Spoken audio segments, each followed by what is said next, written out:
سلام دوستان عزیز من. امشب با هم سفری خواهیم داشت به دل قصه های کهن، به کتابی که قرنهاست چراغ خرد و اندرز بوده. کلیله و دمنه. قصه‌ای که امشب انتخاب کردم داستان لاک‌پشتیه که گرفتار شد. لاک‌پشت پرحرفی که اگه کمی سکوت می‌کرد سرنوشتش به گونه‌ای دیگه رقم می‌خورد. حالا چشمان زیباتون رو به روزمرگی‌های دنیا ببندین و بیاین با هم به کنار برکه‌ای قدیمی بریم، جایی که این ماجرا آغاز شد. در سرزمینی گرم و سرسبز برکه‌ای زیبا بود. پرندگان در آسمان آواز می‌خواندند و ماهی‌ها در آب بازی می‌کردند. در این برکه زیبا لاک‌پشتی آرام اما پرحرف ساکن بود. اون عادت داشت برای هر چیزی داستانی تعریف کنه، حتی برای وزش نسیم یا رد شدن ابری کوچک.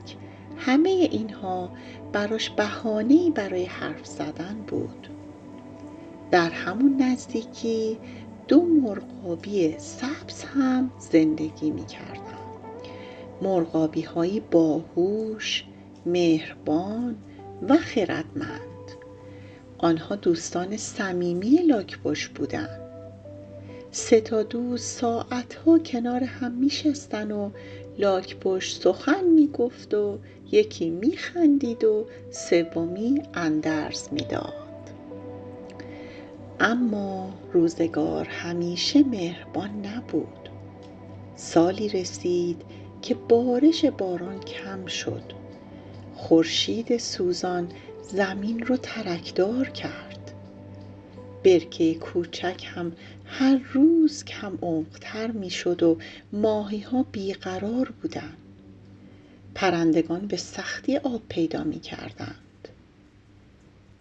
یه روز لاک‌پشت که خیلی غمگین شده بود به دوستانش گفت: ای دوستان، من اینجا چطور دوام بیارم؟ شما میتونین پرواز کنید و هر کجا که دوست دارین برین، اما من نه پای دویدن دارم و نه بال پرواز. مرغابی ها به لاک‌پشت نگاه کردند و نگاهی به هم انداختند. دلشون نمیخواست رفیقشون رو تنها بذارن، پس به فکر چاره افتادن. یکی از مرغابی‌ها گفت: فکر میکنم راه چاره‌ای وجود داشته باشه. چوبی پیدا میکنیم، دو سر اون رو با منقار میگیریم و تو میانش رو با دندونها نگه دار. اون وقت همراه ما به سرزمینی پر آب و سرسبز پرواز میکنی. لاک‌پشت خوشحال شد، اما مرغابی دیگه هشدار داد: دوست عزیز، این کار یه شرطی داره. در طول مدت راه باید ساکت باشی و هرچی شنیدی، هرچی دیدی دهانت رو باز نکنی. اگر دهانت رو باز کنی و چوب رو رها کنی قطعاً سقوط میکنی. لاک‌پشت با تردید گفت: سکوت سخته، اما قول میدم، و سوگند خورد که ساکت باشه و هیچی نگه. صبح روز بعد پرواز آغاز شد. دو مرغابی بال گشودند و لاک‌پشت با دهانش محکم چوب رو گرفت.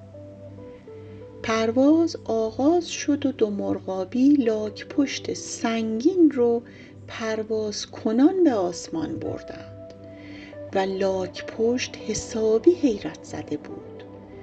زمین زیر پاش دورتر می شد، برکه ترک خورده کوچیک و کوچیکتر می شد. از بالا رودها مثل رشته های نقره‌ای، جنگل ها همچون قالی های سبز و کوه ها مثل دیوارهای بلند دیده می شدند.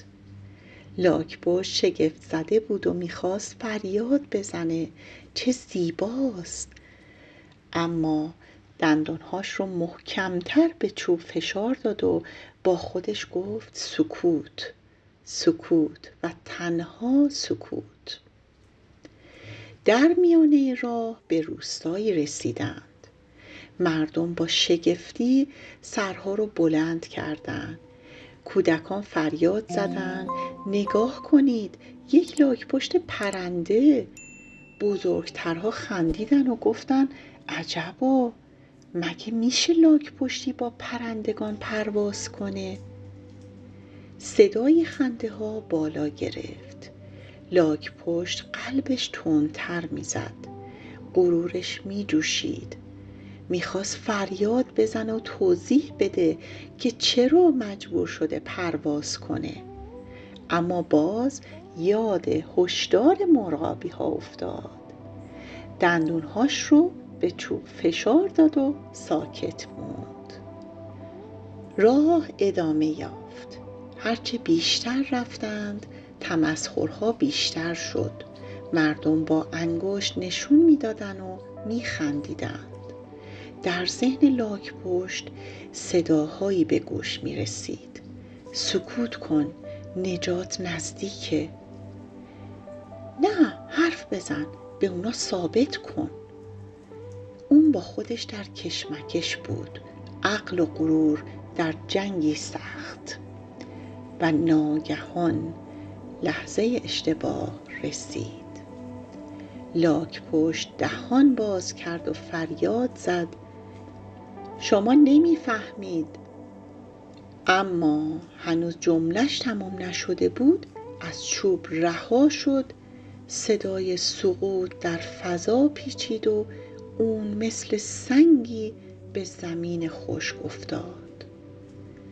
خنده ها خاموش شد و سکوتی سنگین بر همه جا نشست.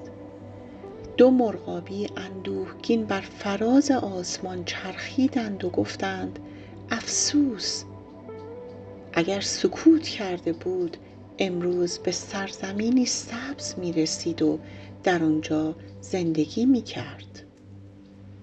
ای وای بر دهانی که بی موقع باز شود. و اینگونه بود که حکایت لاک‌پشت پرحرف پایان یافت. و پیامی که در دلها به یادگار موند این بود: یک کلام نابجا گاهی سرنوشتی رو به باد میده و اینکه سکوت در وقت خود ارزشمندتر از هزاران سخنه. و در نهایت وای بر دهانی که بی موقع باز بشه. دوستان عزیز من، قصه امشبم به پایان رسید.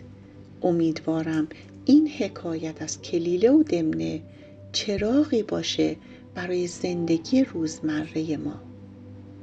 اگر این داستان برای شما جالب و پندآموز بود، اون رو با دیگران به اشتراک بذارید و فراموش نکنید که سکوت گاه بلندترین فریاد خرده.